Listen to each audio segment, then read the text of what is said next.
wanted to show you how the cornbread's doing now that it's been in 30 minutes. It seems to me to be like the crumbs are browning a bit quickly, so I'm going to put a little tinfoil tent over the top.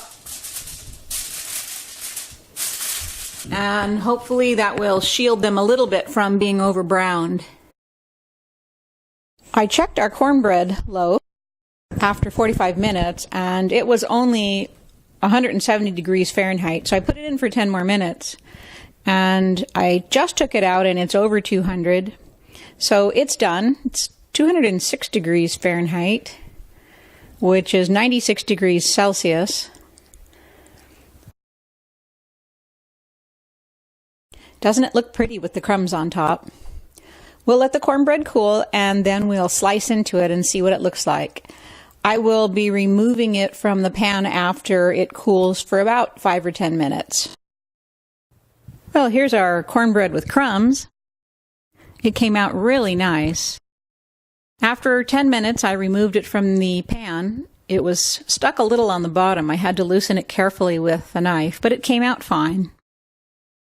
And as you can see, the crumbs make a wonderful addition to this bread. So I will let this cool completely, and then we will slice into it. This bread took 55 minutes at 400 degrees Fahrenheit to cook completely through. If you were to double the formula, you would have 2 nice loaf pans of cornbread.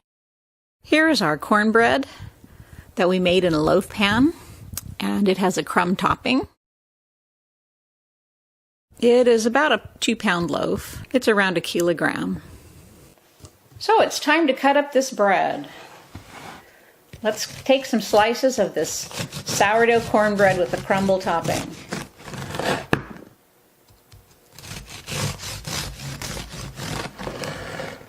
Boy, doesn't that look delicious.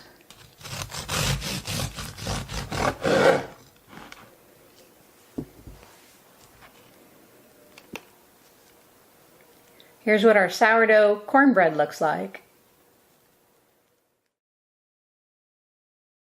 Now we can finish it off with some honey butter. Here's our honey butter. It's nice and creamy and soft. It's made by mixing soft butter and honey.